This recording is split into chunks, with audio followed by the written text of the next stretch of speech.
A once secret air base in the Nevada desert is marking an unofficial anniversary today. Area 51 was one of the most secretive places on the planet, but that anonymity vanished forever because of what happened 25 years ago.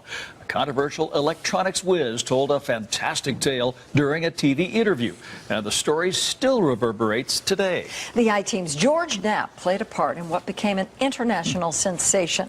He's here with an update. Setting the stage, Dave, you might not know this, but 25 years ago, a young anchorwoman named Paula Francis and I were prepping for the 5 o'clock news when we learned that our scheduled live interview had canceled. We placed a call to aviator John Lear to ask if he could get a friend of his to fill the spot, a guy who reportedly worked out near Area 51 and had seen flying saucers out there. It sounded outrageous at the time, but that interview with Bob Lazar turned Area 51 upside down. We coaxed a reluctant Lazar into returning to Las Vegas to talk about it.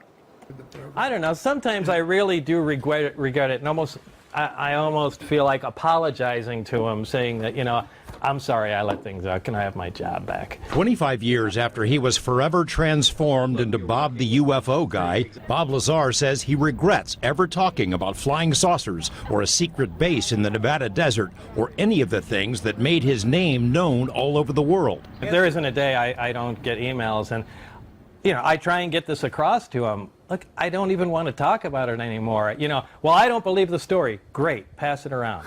You know, I really don't want you to, because it makes life difficult for me. A quarter century ago, not many people outside of Nevada had ever heard of Area 51, the mysterious base 100 miles north of Las Vegas, a place the government said didn't exist. It was the location of choice for all manner of black projects, spy planes that were kept secret from the public. And that's my driveway, that's Bob, that's Gene Huff, and Bob's wife Tracy and Chris. And we're just waiting there for 5 o'clock to roll around. Former CIA pilot John Lear remembers the day that Area 51 became a household name.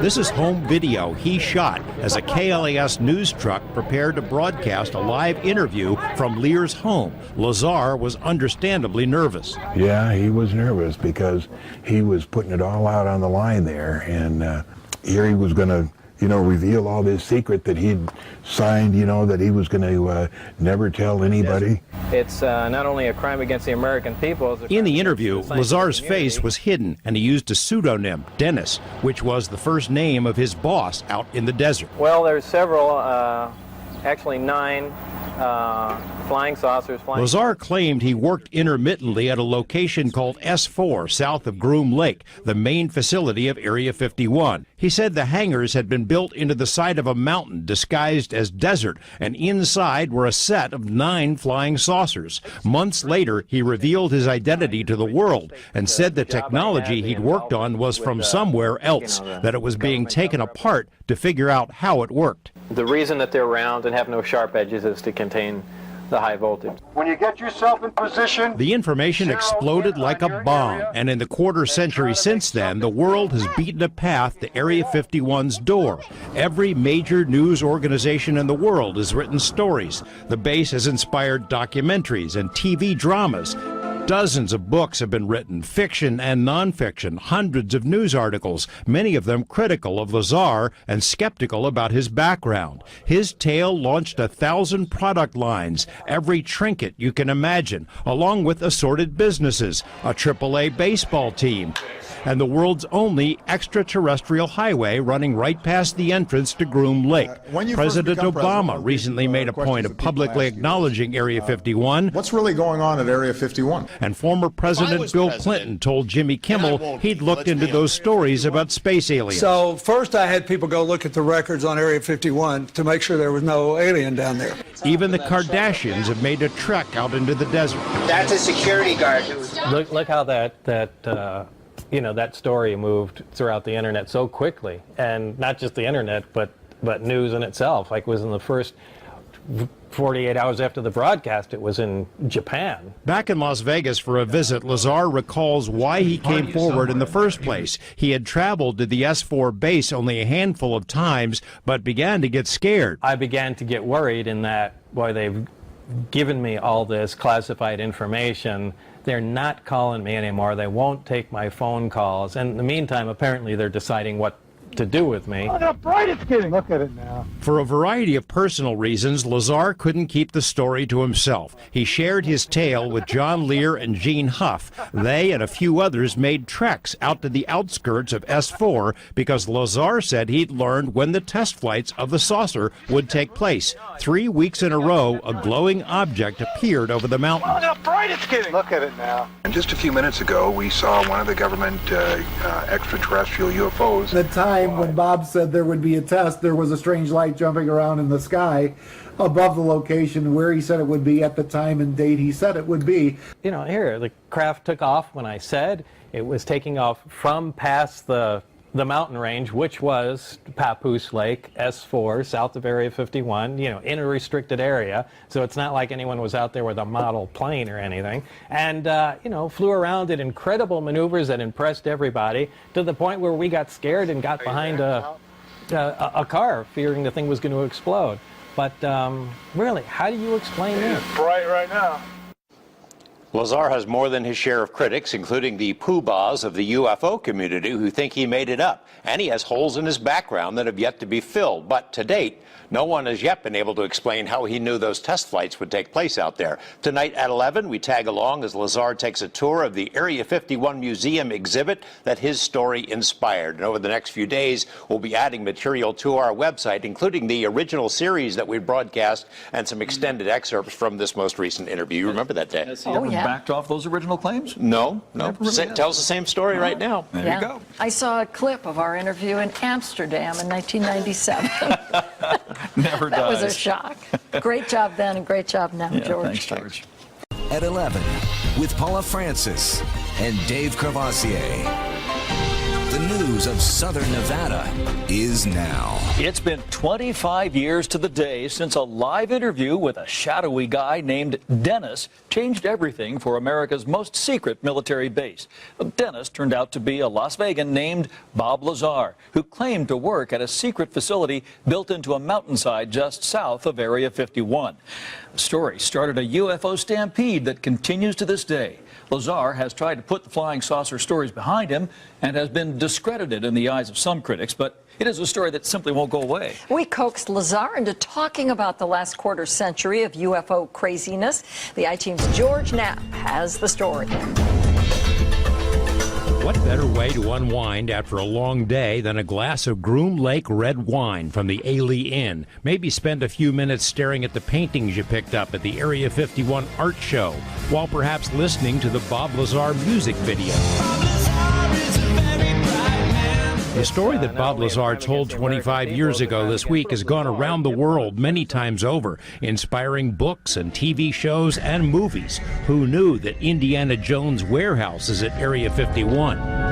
That sound you hear means Agent Black will be waiting for you. You're too nice. Another repository of Area 51 lore is the exhibit at the Atomic Testing Museum. While in town recently for our interview, Lazar took the tour. I guess I have to get a picture of that, too. It was a little surreal watching Bob Lazar as he saw tape of the first interviews he ever gave about his time working at S4. Later, as we plowed through boxes of paperwork about his claims, Lazar reiterated his preference that people don't believe his story. Look, I am not out there giving UFO lectures, producing tapes. This is not a business of mine. I am trying to run a scientific business. And if I'm the UFO guy, it makes it really difficult. It's to my benefit that people don't believe the story. These days, Lazar and his wife operate a scientific supply firm in Michigan. He's received media coverage because of the odd stuff he sells online, but not everyone has made the connection to Area 51 and the stampede he started back in 1989 when he told of working at S4 south of Area 51, where he saw flying saucers so advanced they had to be from somewhere else. This is a model of the reactor he says was able to generate its own gravitational field, powered by what he called element 115. Barry turned on the reactor, which was a flat plate and half of a basketball essentially on it, just a hemisphere. And once it was activated, you could not touch the sphere. You put your hand on it, and just like the like poles of a magnet, exact same type of force. He had a little golf ball, and we dropped it on it, and it never hit the sphere and fell off, and then we threw it at it and it rebounded and knocked the ceiling tile out of place. But it was that alone is something amazing. Look, that can change everything we know today. The story exploded among UFO researchers and just as quickly led to questions and denouncements. The I-Team confirmed Lazar had previously worked at Los Alamos National Lab, but we also reported his claimed education credentials could not be proven. UFO experts, including physicist Stan Friedman, also dug into his background. I say, here's a bright guy. I did a lot of checking on him. I find a lot of things didn't check out. That doesn't mean I disagree with everything he ever said, or that he was a liar all the time. It means that I can't buy the story as presented. What all he did out there, I don't know. Lazar says there's no end to the questions, and even if he could prove he worked at S4, someone would say he must have been the janitor. So he generally avoids the topic altogether. Oh, you want some of the fame. What, the fame? There's no big dump truck dropping money off at my house every Thursday night. I'm not out for any fame. I really have better things to do. Generally, people have to twist my arm to come out and do things like that. As you know, you're the arm twister. Those who were around him at the time the story broke or took the trips into the desert to see the craft fly above S4 say you really had to be there. Did you see that move it did? There's a MUFON moron that calls me every once in a while, and he says, well, you don't still believe that guy, do you? And I say, I lived it. The whole 2 years, it was fantastic. It was one of the greatest times of my life. He would go through the trouble to make up a story to lie to people and then perpetuate that lie. Bob has no idea who won the Super Bowl and the World Series last year, do you? I mean, he's busy doing scientific stuff and in the Bob Lazar world. He wouldn't waste his time perpetrating a lie on anyone. Look, I know what happened is true. There's no doubt, period. Lazar was known to have unconventional interests and a spotty financial record. So why would a top secret program let him in? One theory is that maybe someone predicted he would spill the beans and was chosen because they wanted the UFO story to be planted. Lazar told us he can't rule that out entirely. We're putting together a special Area 51 section on our website, and we'll be adding material to it over the next few days, including extended excerpts with the most recent interview. And by the way, the Area 51 exhibit is having a grand reopening this Saturday. That alone is something amazing. Look, that can change everything we know today. Just having a machine to produce artificial gravity. Because look at what that does. We know gravity, space, and time are all tied together. There are your shields, like on Star Trek, that deflect micrometeorites. There is your protection from radiation without heavy shielding. There is something that, with an intense enough focused field, you can actually bend space. And there is something that can actually alter the flow of time. I mean, that's the missing piece of pie. Didn't they actually freeze a candle? A flame for yeah, now that's when it was connected to the gravity amplifiers where they could focus it, and They froze a candle? Yeah, they had a candle lit to set it up for you. Again, there's a large, in the craft itself, there are 3 long pipes. I'd say, well, I don't know about, what's that, 3-4 feet in diameter, maybe 5 feet long. Anyway, they dangle the 3 of them at the bottom of the craft. These produce gravitational waves, and they can focus them to a point or spread them apart. Those are what you call the wave guides? Yeah, okay. Yeah. They're part of the power source control mechanism and the wave. Well, the wave guide is what I actually call the interlink between them, but that's the gravitational engine. They had one of those devices out along with the subsystem that connects it. So they can produce the power from the reactor, it runs the gravity amplifier, and they can focus and change the gravity beam that comes out of it. They took, speaking of Barry, took a candle, put it close to the mouth of it, lit it, a normal flickering candle flame, and then activated the reactor. The gravity wave came out as expected, and the candle flame remained luminous and stopped moving. And Which I mean, defies physics. yeah, because The look, if it's going to photons- freeze it, the photons should stop being emitted. If it's going to, change the characteristics. Look, how can the combustion continue to take place without the convection inside the flame? Because actually, the reason a flame is elongated is not really because of heat, it's because of gravity. Because gravity pulls down and, convection moves flames upward. It's why in a zero gravity environment, flame is a ball. Obviously, there's nothing to pull things around. But anyway, if you negate the gravity around it, why is it still pointy? How can it still be making light? And why doesn't it move? Well, I mean, heat, from what Barry said, it's not just gravity, but it's also time locked. You've distorted froze a frame of time. Yeah, they essentially froze a piece of time there. And what do you say? I mean, it's empirical evidence. You're looking at it. It's not could see it. It doesn't make sense that you could see it. And look, the stuff I saw there was the most unbelievable, literally, because it defied what we knew as physics. And at least I thought it did. And maybe what we knew was a little incorrect and just needed viewing from a different angle. They finally did synthesize element 115 that had the properties that I stated. But it wasn't stable. Yeah, it wasn't stable. Now, each element has isotopes. For instance, let's talk about hydrogen. We're all familiar with hydrogen. Hydrogen has 3 isotopes. They're all hydrogen. There's hydrogen, protium, be the technical name, deuterium, and tritium. Well, tritium is a radioactive hydrogen. Deuterium is another stable isotope of hydrogen, and regular protium, ordinary hydrogen, is the hydrogen we all know. They're all hydrogen. They have different amounts of neutrons in them. They all have 1 proton, which makes them hydrogen. Now, this is true for all elements. You can have the amount of protons in them determines what element it is. So element 115 has 115 protons in it. It's element 115.